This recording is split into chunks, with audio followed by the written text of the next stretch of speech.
ناظرین السلام علیکم، خبرنامے میں آپ کا خیر مقدم ہے۔ پہلے نظر ڈالتے ہیں سرخیوں پر۔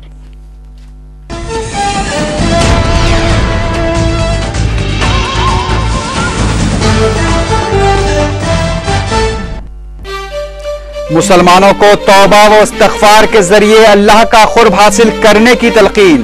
مکہ مسجد میں جلسہ یوم القرآن سے بیرسٹر اویسی کا خطاب۔ جمعۃ الوداع کے موقع پر شہر کی مختلف مساجد میں لاکھوں مسلمانوں نے خشوع و خضوع کے ساتھ نماز جمعہ ادا کی۔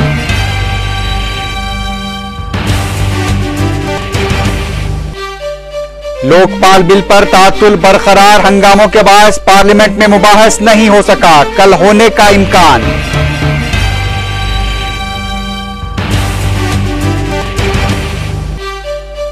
جمہوریت کمزور کرنے کی کوشش خطرناک ہو سکتی ہے، پارلیمنٹ میں راہل گاندھی کی تقریر، لوک پال کو دستوری باڈی بنانے کی دی تجویز۔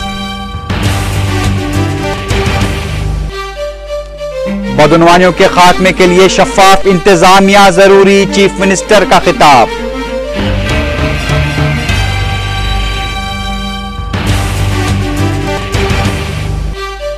اور لیبیا میں باغی قذافی کے آبائی شہر میں داخل، اقوام متحدہ نے $1.5 بلین کے منجمد اثاثوں کو بحال کر دیا۔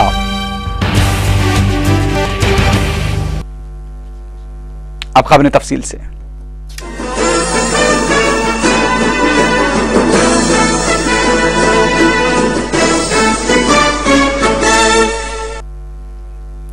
صدر مجلس بیرسٹر اسد الدین اویسی نے مسلمانوں سے انتشار پیدا کرنے والی طاقتوں سے ہوشیار رہنے کی درخواست کی۔ اتحاد المسلمین کے جلسے یوم القرآن سے خطاب کرتے ہوئے صدر مجلس نے توبہ و استغفار کے ذریعے اللہ کا قرب حاصل کرنے کی تلقین کی۔ انہوں نے کہا کہ دنیا میں توبہ کرنے سے اللہ تعالی رحمتیں نازل کرتا ہے اور توبہ سے قلب کو سکون حاصل ہوتا ہے۔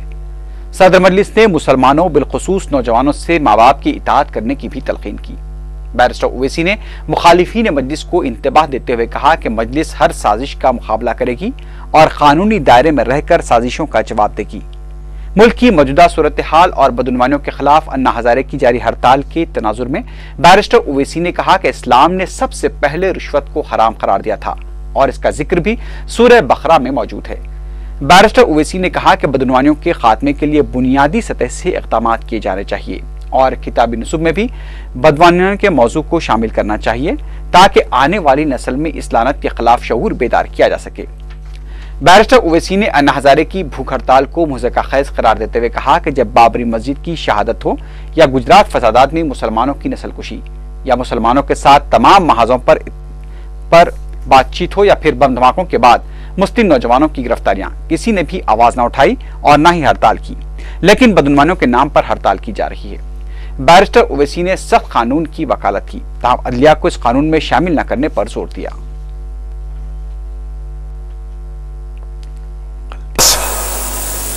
اگر پچھلے رمضان سے اس رمضان تک اگر دیکھا جائے تو کم سے کم 60 مسلمانوں کا قتل ہم نے اپنے ہاتھوں سے کیا۔ 60 مسلمانوں کا قتل، بتاؤ یہ کیا فخر کی بات ہے؟ تمہیں تمہارے سامنے کہہ رہا ہوں کہ 2 دن پہلے یہی یہاں پر فلک نما کے پاس ایک معمولی سیل فون کے اوپر ایک حمید نامی بچے کو مار دیا گیا۔ سیل فون کے لیے تم نے اپنے بھائی کا قتل کیا اور تم یہ نہیں جانتے کہ جو کسی کا قتل کرتا ہے اللہ فرما رہا ہے کہ ہمیشہ جہنم میں رہیں گے، اللہ ان پر اپنی لعنت کو بھیجے گا، اللہ ان پر غضبناک ہوگا اور اللہ ان کے لیے بہت بڑا عذاب تیار کر رکھا ہے۔ سمجھو مسلمانوں، تو اپنے دلوں پر زور ڈالو۔ نوجوانوں، تمہارے پاس اتنا غصہ کیوں ہے کہ ایک سیل فون کے لیے تم نے اپنے بھائی کو مار دیا؟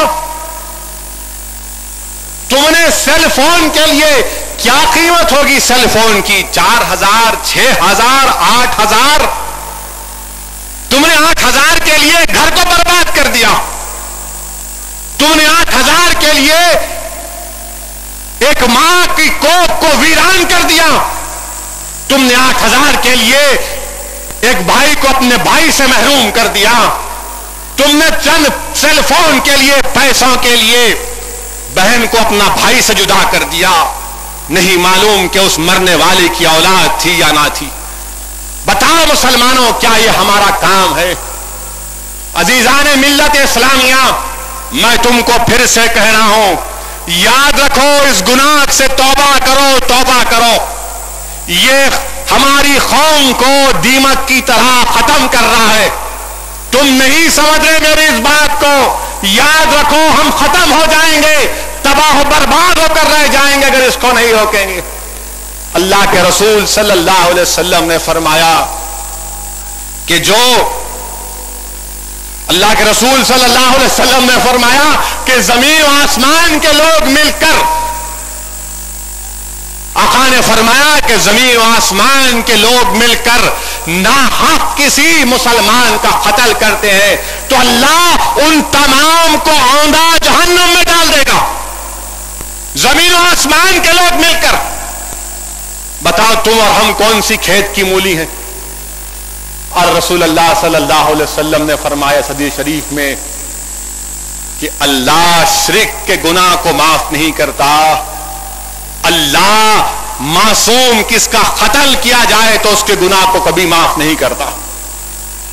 کیا تم میں اتنی ہمت ہے کہ تم اتنا بڑا گناہ کر کے اللہ کے پاس تم کو حاضر ہونا ہے؟ یاد رکھو، اللہ کے رسول صلی اللہ علیہ وسلم نے فرمایا، ابن ماجہ کی حدیث ہے کہ اللہ کو ساری دنیا کا زوال پسند، مگر کسی ایک ناحق مسلمان کا قتل پسند نہیں۔ سوچو اس کی کیا اہمیت ہے، اس دین میں انسان کی جان کی اہمیت کیا ہے، دیکھو۔ اور ہم ہیں کہ سیل فون کے لیے بے وقوف حماقت کر رہے ہیں کہ ایک سیل فون کے لیے کسی کی جان لے لیے۔ ارے جان لینے والوں، اور جن لوگوں نے مسلمانوں کی جانیں لی، جن کی جان لینے کی کوشش کی، حدیث شریف ہے کہ جب حساب کتاب ہوگا، اللہ کا عرش ہوگا، آقا فرما رہے ہیں کہ اللہ کا عرش ہوگا، اور مقتول یا پھر جس کو زخمی کیا وہ ان ظالموں کے سر کے بال پکڑ کر اللہ کے سامنے کھینچ کر لائے گا اور پکار کر کہے گا کہ یا اللہ، یہ جو جسم سے خون بہ رہا ہے، جو یہ شخص نے مجھے دنیا میں مارا، پوچھ تیرے اس بندے سے کہ مجھ سے اس طرح کا سلوک کیوں کیا۔ بتاؤ نوجوانوں، کیا تم اللہ کے پاس جواب دے سکو گے؟ اس کی کوئی معافی نہیں ہے۔ یہ قتل کرنے والے ظالم، یہ جان لینے والے ظالم اگر یہ سمجھ رہے ہیں کہ بچ جائیں گے عدالت سے، ارے تم یہاں بچ سکتے، وہاں نہیں بچ سکتے۔ اور اکبر الدین اویسی کے کیس میں تم یہاں بھی نہیں بچو گے، وہاں بھی نہیں بچو گے۔ اور جب میں یہ کہہ رہا ہوں کہ یہاں، یہ عجیب اتفاق ہے،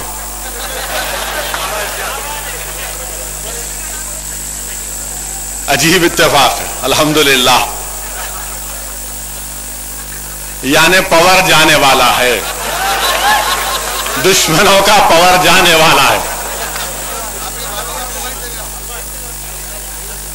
میں یہ کہہ رہا تھا کہ یہاں پر نہیں بچیں گے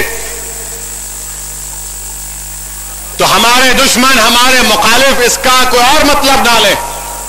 میں تمہاری راتوں کی نیند خراب کرنا نہیں چاہتا، میں تمہارے دل میں اور خوف پیدا نہیں کرنا چاہتا۔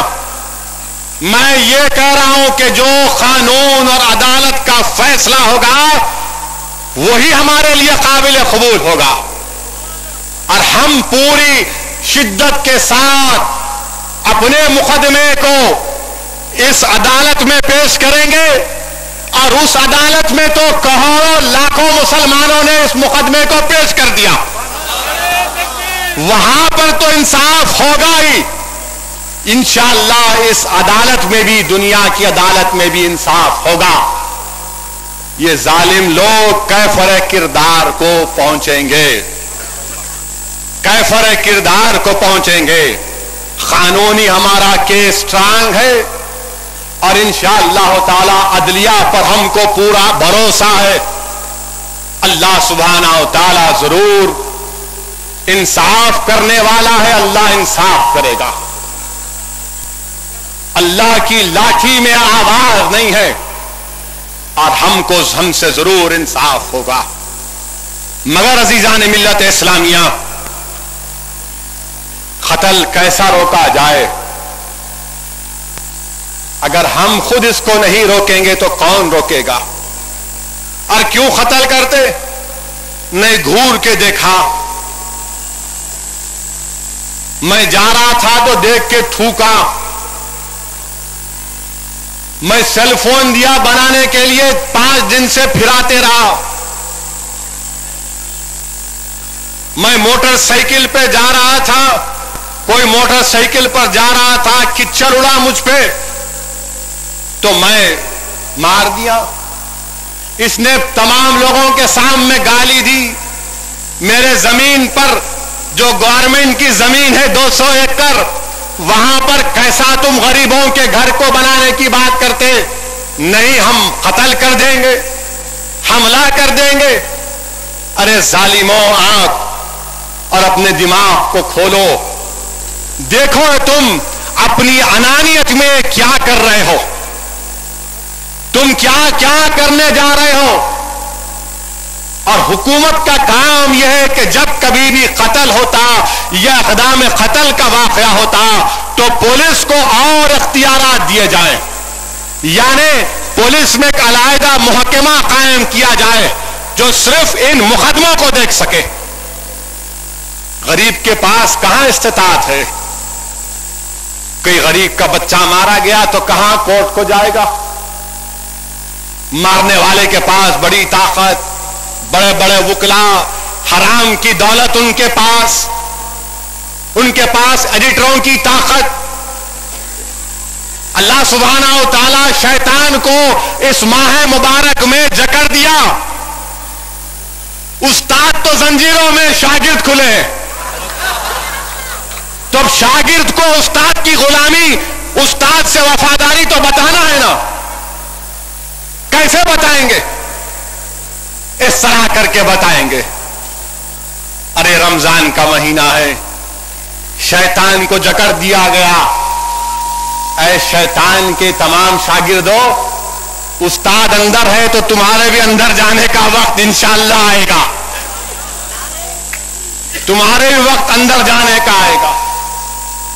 عزیزان ملت اسلامیہ، دوسرا سب سے بڑا دوسرا گناہ جس سے ہم تمام کو توبہ کرنا ہے وہ ہے شراب کا۔ عزیزان ملت اسلامیہ، اللہ سبحانہ و تعالی قرآن میں فرماتا ہے کہ اے ایمان والو،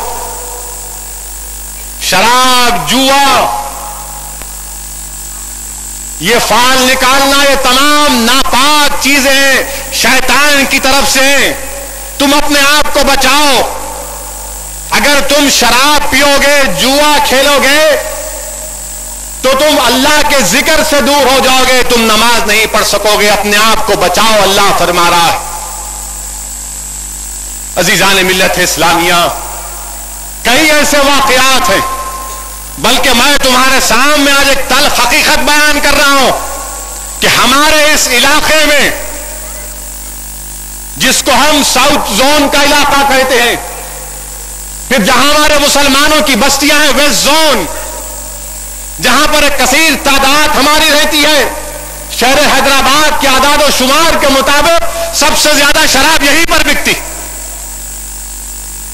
سب سے زیادہ شراب یہیں پر بکتی۔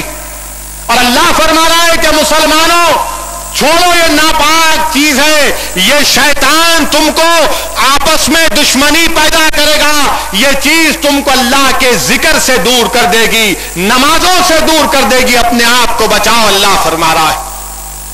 رسول اللہ صلی اللہ علیہ وسلم نے فرمایا کہ جس نے شراب پیا اور اس کو نشہ نہیں آیا، اللہ 40 رات تک اسی طرف توجہ نہیں لیتا۔ جس نے شراب پی اس کو نشہ نہیں آیا، اللہ 40 رات تک اس کی طرف توجہ نہیں کرتا۔ جس نے شراب پی آقا نے فرمایا اور اس کو نشہ آیا تو اللہ سبحانہ و تعالیٰ 40 دن تک اس کے فرض اور نفل نمازوں کو قبول نہیں کرتا۔ اب تم فیصلہ کر لو۔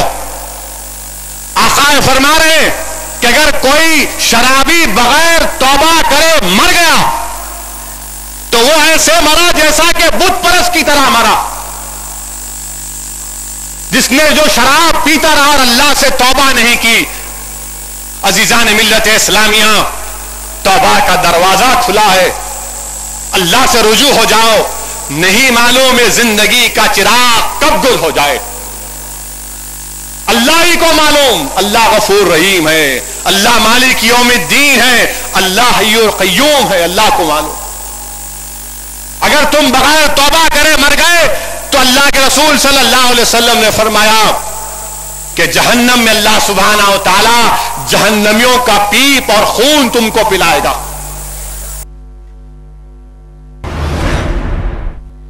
کل ہند کانگریس کمیٹی کے سیکرٹری اور رکن پارلیمنٹ راہل گاندھی نے انا ہزارے کی بھوک ہڑتال پر اپنی خاموشی توڑتے ہوئے بدعنوانیوں کے مسئلے کو اپنی مہم کے ذریعے نمایاں کرنے پر انا ہزارے کا شکریہ ادا کیا۔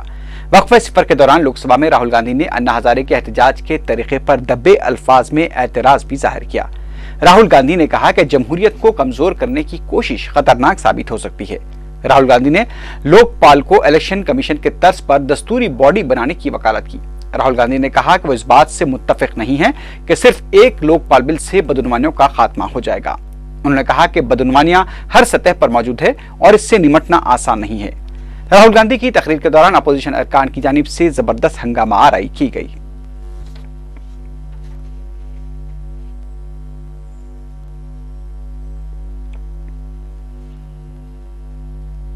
that address the following critical issues are necessary to stand alongside the Lokpal initiative.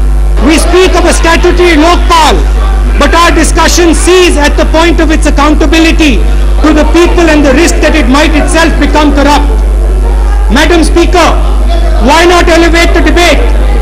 Let us take it further and fortify the Lokpal bill by making it a constitutional body like the Election Commission of India.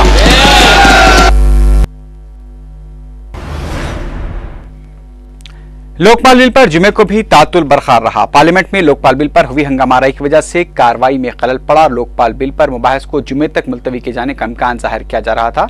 آج لوک سبھا میں B J پی ارکان نے حکومت کی جانب سے لوکپال بل پر مباحث کے لیے نوٹس نہ دینے پر احتجاج کیا، جس کی وجہ سے کارروائی کو 3:30 بجے تک ملتوی کر دیا گیا۔ اس دوران انا ہزارے نے وزیر اعظم کو ایک مکتوب روانہ کرتے ہوئے کہا کہ جب تک ان کے مطالبات پر مبنی قرارداد کو لوک سبھا میں منظور نہیں کیا جاتا وہ اپنی ہڑتال ختم نہیں کریں گے۔ دوسری جانب انا ہزارے کے ساتھی اروند کیجریوال نے رام لیلا میدان پر انا ہزارے کے حامیوں سے خطاب کرتے ہوئے کہا کہ حکومت کے ساتھ کسی بھی طرح کی خفیہ بات چیت نہیں کی جا رہی ہے۔ اروند کیجریوال نے ہفتے کو لوکپال بل پر مباحث کے لیے پارلیمنٹ کی خصوصی نشست طلب کرنے کا مطالبہ کیا۔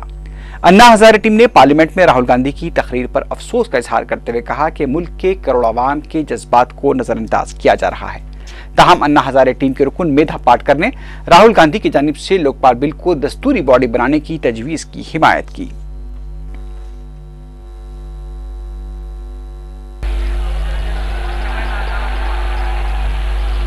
اس قسم کی کر کے نہ وہ انا کا سمان کر رہے ہیں نہ وہ آندولن کا سمان کر رہے ہیں۔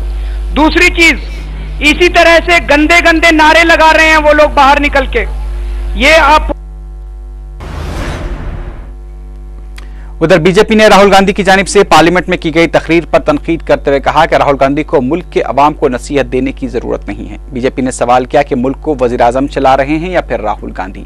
B J P leader Anant Kumar نے میڈیا سے بات کرتے ہوئے کہا کہ جمعرات کو لوک سبھا میں وزیر اعظم کے بشمول تمام ارکان نے انا ہزارے کی صحت پر افسوس کا اظہار کیا تھا، لیکن حکومت اس مسئلے کو پیچیدہ بنا رہی ہے۔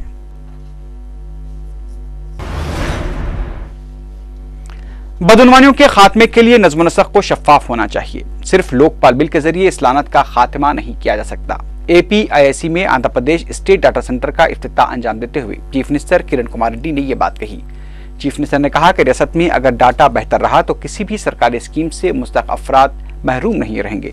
انہوں نے بتایا کہ ٹیکنالوجی کے اس دور میں ای سیوا سینٹر سے 15 سے زائد سرٹیفکیٹس حاصل کیے جا سکتے ہیں۔